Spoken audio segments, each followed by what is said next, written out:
Assalamualaikum warahmatullahi wabarakatuh. Waalaikumsalam. Bismillah, alhamdulillah, Allahumma salli wa sallim wa barik ala Sayyidina Muhammad wa ala ali Sayyidina Muhammad. Allahumma alimna ma yanfa'una wa anfa'na bima 'allamtana wa zidna ilman. Allahumma faqihna fid din wa 'allimna tawil. Amin ya rabbal alamin. Alhamdulillah, bersyukur kepada Allah Subhanahu wa taala. Kita akan sama-sama mempelajari bahasa Arab, bahasa yang paling istimewa, bahasa yang Allah pilih sebagai bahasa kitab sucinya, bahasa yang Allah pilih sebagai bahasa Nabi terakhir, Nabi termulia Muhammad sallallahu alaihi wasallam, dan bahasa surga.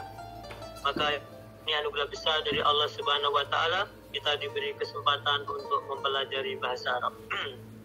Dan alhamdulillah, pesantren An-Nur dan pesantren Tadabbur Al-Quran bisa bekerja sama dalam rangka untuk percepatan bisa membaca kitab kuning atau bisa membaca kitab gundul. Insyaallah masa tempuhnya adalah 2 bulan. Dan metode Al-Fatih ini sudah bermula sejak tahun 2014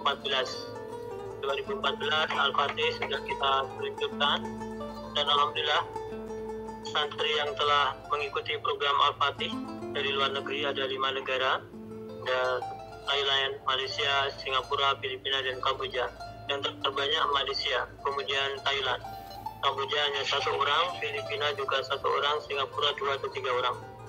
Kemudian setelah pandemi itu, atau ketika ada pandemi, semua yang dari luar negeri sampai sekarang belum ada lagi. Kalau yang dari dalam negeri, alhamdulillah dari Sabang sampai Merauke sudah ada yang ikut program Al-Fatih. Kemudian untuk konten atau isi dari Al-Fatih itu tingkatan nahwu dan sorofnya sudah tingkatan menengah, jadi bukan dasar banget, tapi sudah sampai tingkatan menengah. Bahkan untuk yang sampai dengan level 6 sudah masuk kepada makna-makna huruf. Kemudian yang tasrifnya ada ilal, ada faedah perubahan wazan. Kemudian untuk tingkat keberhasilan yang kita buat standar adalah orang yang atau santri yang punya kemampuan rata-rata atau kecerdasan rata-rata dan sungguh-sungguh, ini yang bisa mencapai target. Kalau di luar 2 itu maka tidak bisa mencapai target. Misalkan orangnya di bawah rata-rata kemampuannya meskipun sungguh-sungguh nggak mencapai target. Orangnya rata-rata nggak sungguh-sungguh nggak mencapai target, atau sebaliknya, sungguh-sungguh kemampuan rata-rata, di bawah rata-rata nggak mencapai target. Tapi kalau kemampuannya lebih dari itu dan sungguh-sungguh tentunya lebih lagi, lebih bisa mencapai. Jadi standar kita adalah orang yang punya kemampuan rata-rata dan dengan kesungguhan, itu yang bisa mentargetkan atau mencapai target pembelajaran Al-Fatih 2-3 bulan bisa membaca kitab.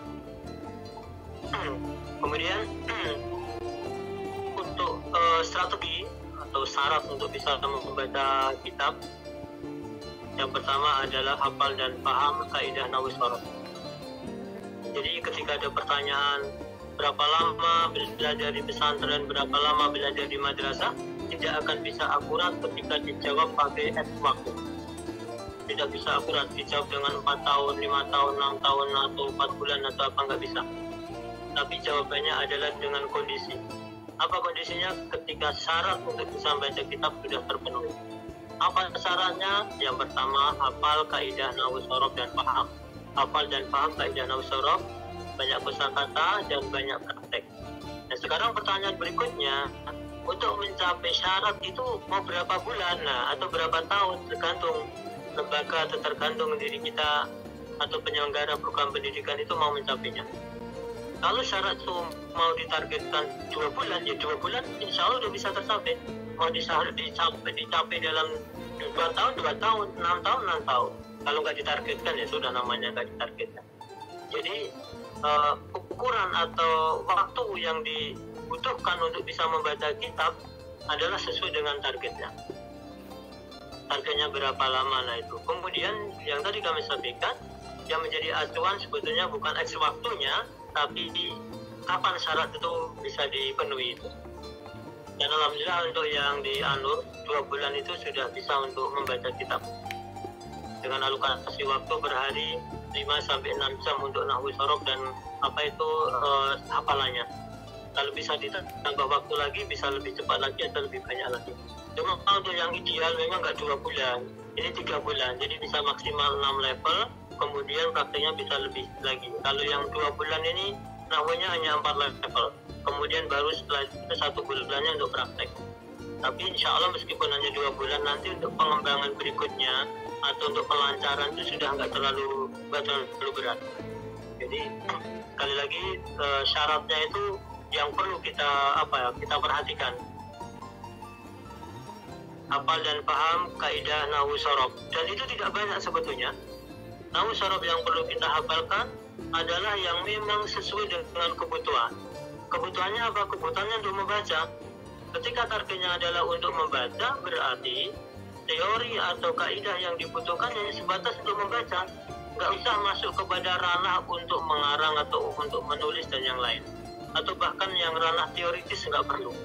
Jadi yang kita hafalkan betul-betul yang aplikatif untuk membaca aja, sehingga nggak terlalu berat bagi siswa atau bagi murid.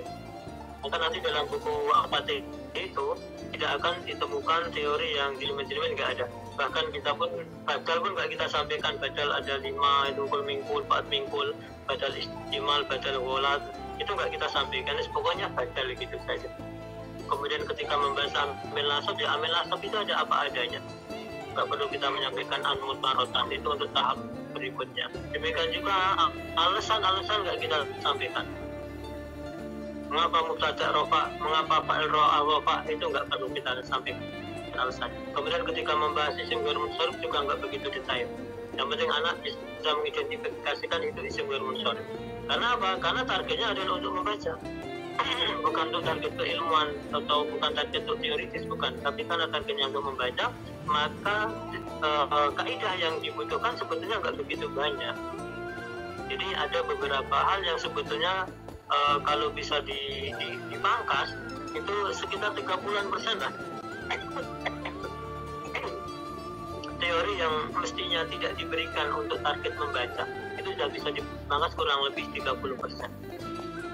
Misalkan pembahasan kalam itu dipercoba lagi, kemudian i'rab dan seterusnya, banyak itu kami perkirakan sekitar 30% yang bisa dipangkas, sehingga menyederhanakan anak dalam menghafal dan juga dalam memahami.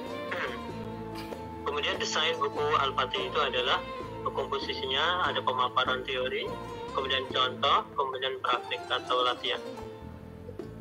Kemudian syarat yang berikutnya untuk bisa membaca kitab setelah memahami atau menghafal kaidah nahwu sorof, hafal dan paham harus syarat, nggak bisa ditawar nih. Maka nanti mesti ada waktu untuk setoran hafalan. Kalau tahfidz ada setoran hafalan ayat Al-Quran, ini ada setoran hafalan kaidah nahwu atau hafalan tasrifnya, itu nggak bisa ditawar. Kemudian yang berikutnya adalah kosakata. Kosakata untuk orang Indonesia sudah diuntungkan. Ulama-ulama terdahulu mengambil dari bahasa Arab. Ada yang menghitung lebih dari 2000 kosakata Arab dipakai dalam bahasa kita, dalam bahasa Indonesia. Dan itu sudah tidak mengalami perubahan makna, kecuali sangat sedikit itu kadang mengalami penyempitan atau perluasan makna, sedikit saja. Dan itu sudah menjadi bahasa kita sehari-hari. Jadi kalau kita mau istilahnya katanya kok bahasa Arab anti Arab itu orang Indonesia nggak akan bisa. Ada orang Indonesia kok anti Arab misalkan, maka apa? Dia nggak berakal itu, dan juga nggak berpikir. Mengapa kok nggak berakal? Akal itu kan bahasa Arab, jadi dia nggak mau pakai kata akal kan gitu. Dia nggak berpikir, karena pikir itu pakainya bahasa Arab. Jadi bahasa Arab yang dipakai dalam bahasa Indonesia sedemikian banyak, 2000-an, atau kalau anggap saja 1000 aja lah yang masih familiar bagi kita. Itu kan lumayan modal. Nggak repot. Istilah-istilah dalam keagamaan biasanya nggak diterjemahkan. Misalkan sholat, tayamum, dzikir, kayak gitu, tahajud, itu nggak diganti. Lailatul Qadar, silaturahim, sabar, syukur, dan sebagainya. Ketika Ustaz ditanya, Ustaz mau kemana? Sholat duhur jamaah di masjid. Mana bahasa Indonesianya? Sholat duhur jamaah di masjid. Hanya di saja. MPR itu bahasa Arab, Majelis Permusyawaratan Rakyat. Majelis permusyawaratan dari kata musyawarah, rakyat dari kata ra'iyah, MPR. DPR juga Dewan Perwakilan Rakyat. Masya Allah, kita nggak ngira kalau DPR, MPR itu dari bahasa Arab. Ternyata bahasa Arab, mahkamah bahasa Arab. Hanya agungnya aja yang bahasa Jawa atau bahasa Sanskerta itu. Jadi sekian banyak dipakai dalam bahasa kita. Maka kalau orang Indonesia kok anti Arab itu udah nggak berpikir ya, nggak berakal, karena dia nggak akan menggunakan akal. Akal itu bahasa Arab, pikir juga bahasa Arab, terus mau menggunakan istilah apa? Nggak berilmu, ilmu bahasa Arab, nggak beramal. Kemudian yang ketiga, setelah kosakata bisa dicapai dengan mudah. Dengan membaca terjemah kita bisa santri bisa mandiri mendapatkan kosakata, nggak terlalu ribet. Makanya penekanan stressingnya adalah di tadi penghafalan dan pemahaman teori nahwu sorof itu. Kemudian yang ketiga adalah banyak praktik. Ya. Banyak praktik. Ini nggak bisa tidak. Karena membaca kitab itu kemahiran atau keterampilan, maaf. Baca kitab itu keterampilan. Ketika keterampilan ya sebanding dengan latihannya. Nggak ada kemahiran instan itu nggak ada. Mahir instan itu nggak ada. Mahir itu butuh latihan. Sehingga ada kata-kata yang saya sukai itu, kemahiran seorang sebanding lurus dengan kualitas dan kuantitas latihan. Kemahiran seorang sebanding lurus dengan kualitas dan kuantitas latihan. Ini kata-kata yang mesti sering kita sampaikan kepada santri-santri kita, murid-murid kita. Sehingga mereka ini rajin untuk apa ini berlatih. Kemahiran seorang sebanding lurus dengan kualitas dan kuantitas latihan. Ini udah ketentuan, nggak bisa diubah. Mau mahir di bidang apa saja, caranya tadi itu nggak bisa ditawar. Maka seandainya orang itu hafal nadam alfiyah bolak-balik dari nadam 1 maksudnya bait 1 sampai 1000, dari 1000 ke bawahnya lagi itu, tapi nggak ditunjuk dengan praktek membaca kitab, maka sedikit nanti kemampuannya. Karena apa? Dia baru terbatas kepada teori, pembacaannya di prakteknya masih sedikit. Akan dahsyat ketika dia sudah hafal kalau pakai nadam alfiyah itu 1 sampai 1002, kemudian 1002 ke 1, nah itu dahsyat kalau disambung dengan praktek membaca. Jadi 3 syarat itu yang perlu diperhatikan. Untuk yang pertama, stressingnya di pertama untuk 1 bulan pertama, yang program 2 bulan ini adalah penghafalan dan pemahaman teori nahwu dan sorof itu. Kemudian bulan kedua adalah untuk praktik baca. Kosakata sudah otomatis didapatkan ketika belajar nahwu, belajar kitab yang lain, kosakata dan didapatkan. Kemudian untuk peningkatan daya ingat yang tadi kami sampaikan itu perlu disampaikan lagi kepada anak-anak supaya ingatan mereka itu meningkat. Yang pertama adalah menganggap penting sesuatu yang dianggap penting, maka otak akan memberikan kode khusus. Kemudian sesuatu atau hal yang tidak dianggap penting, otak tidak akan memberikan kode khusus. Tadi sudah kami sampaikan, ketika kita ditanya ada berapa pintu rumah kita, ada berapa jendela rumah kita masih pikir itu. Nggak bisa langsung spontanitas. Ada berapa pintu rumah? 5, 6, 7, nggak bisa. Langsung masih mikir lagi. Ada berapa lama kita di rumah? Di rumah mungkin 6 tahun, 10 tahun, bahkan 20 tahun, tapi pintu rumah jendela nggak hafal gitu. Itu bukan kita idiot, bukan, tapi karena kita memang nggak menganggap penting hal itu. Dan ketika kita sudah tidak menganggap penting, maka otak tidak memberikan kode khusus, maka tidak mau menghafal dengan baik, maka tidak mau mengingat. Lalu bagaimana dengan pelajaran yang hanya sekali, 2 kali disampaikan oleh Ustadz, ketika siswa atau santri sudah tidak menganggap penting, maka loss, hilang. Maka yang perlu ditanamkan kepada para santri, ini sangat penting, atau minimal ini penting. Nahwu penting, sorof penting, misalkan fikih ini penting. Sehingga ketika mereka sudah merasa hal itu penting, maka menghafalnya akan lebih mudah, memahaminya akan lebih mudah. Tapi kalau tidak. Yang kedua adalah konsentrasi. Tanpa konsentrasi sudah susah untuk menghafal, susah untuk memahami. Dan ada survei, meskipun nggak survei keseluruhan, tapi saya percaya dengan survei itu, orang tidak hafal atau tidak memahami bukan karena kecerdasannya yang kurang atau terlambat, bukan. Daya ingatnya yang lemah, bukan. Tapi konsentrasinya yang lemah, atau dia memang nggak konsentrasi. Itu yang membuat dia itu nggak hafal, nggak paham. Dan itu banyak menimpa para pembelajar. Nggak paham ini, nggak paham itu, ternyata bukan karena otaknya yang lemah, bukan. Tapi perhatiannya yang lemah, konsentrasinya yang lemah. Maka konsentrasi perlu dilatih. Kemudian untuk konsentrasi itu, kalau metodenya kok metode ceramah, maksudnya Ustadz menyampaikan, santri mendengarkan, itu paling efektif itu konsentrasi sekitar 15 menit.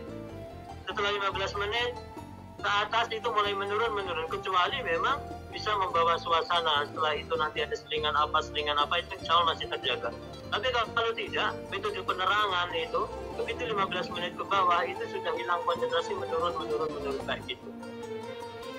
Maka perlu pembelajaran itu digabung antara keaktifan murid terutama. Dan nanti pakai metode Al-Fatih itu 70% kurang lebih 75% itu santri yang aktif, ustaznya enggak, santri yang aktif. Ini yang kita harapkan memang kayak gitu.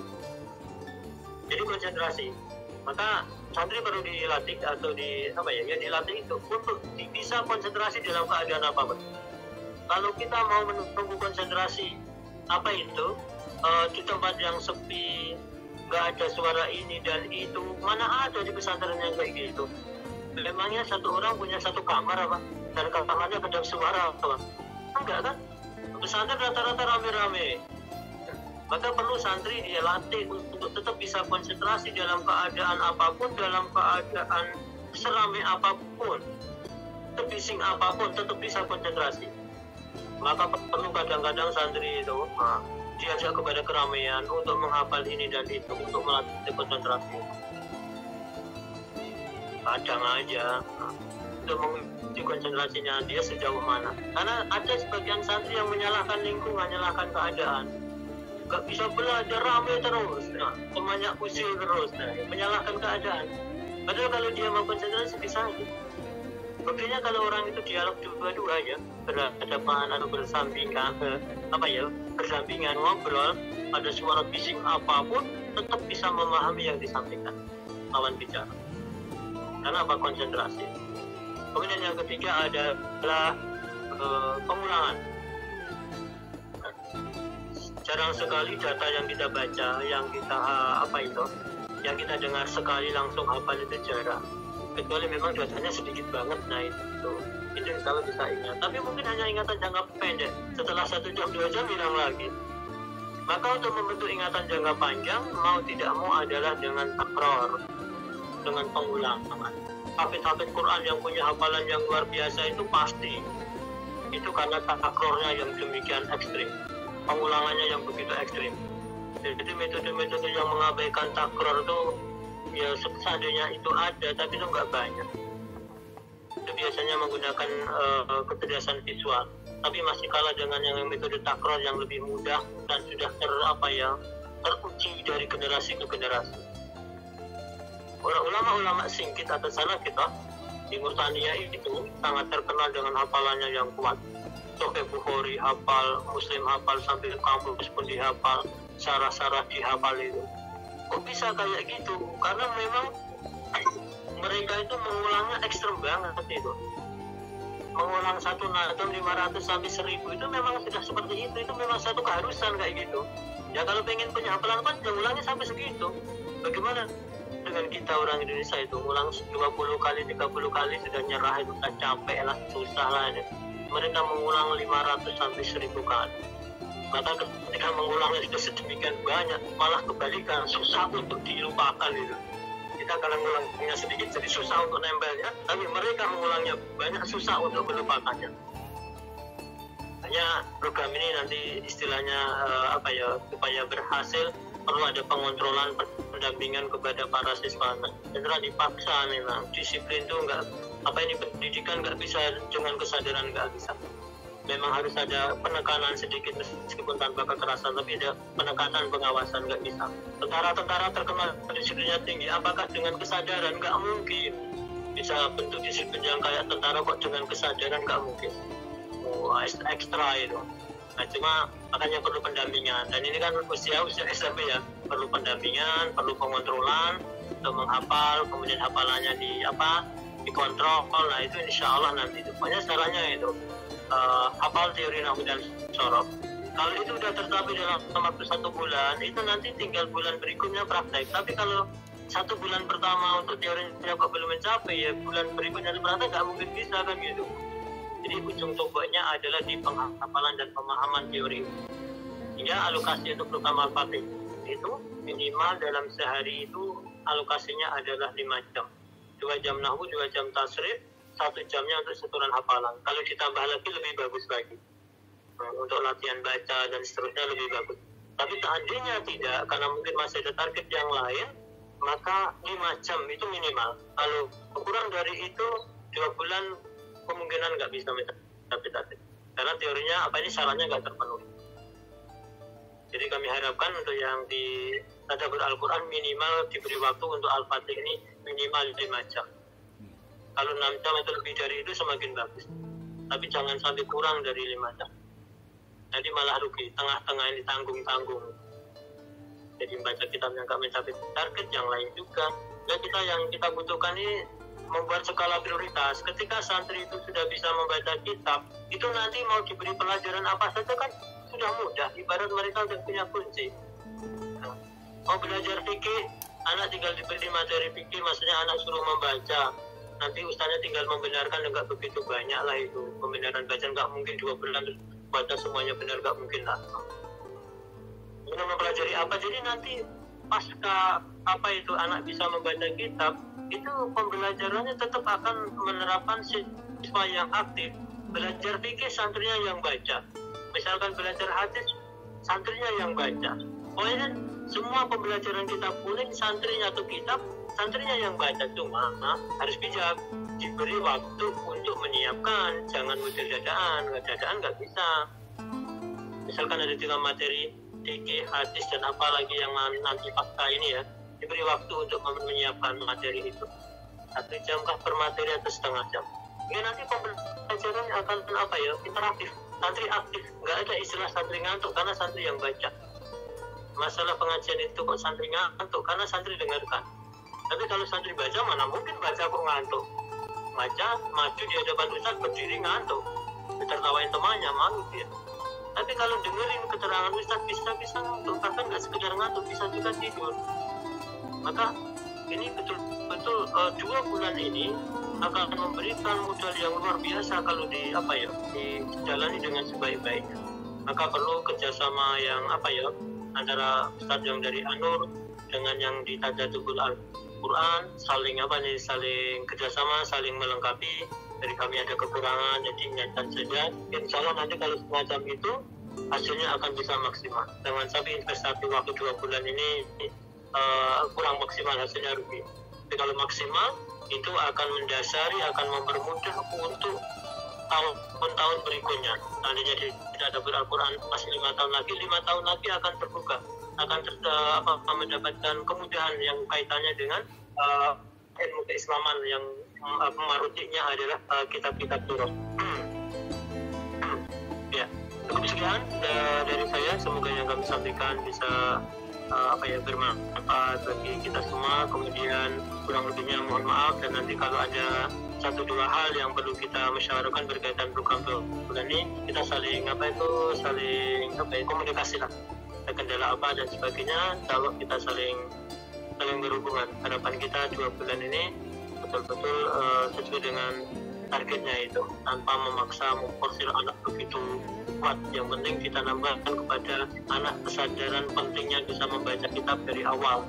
Ketika mereka ada bangkit semangatnya, insya Allah nggak terlalu repot untuk menggerakkan mereka. Assalamualaikum warahmatullahi wabarakatuh.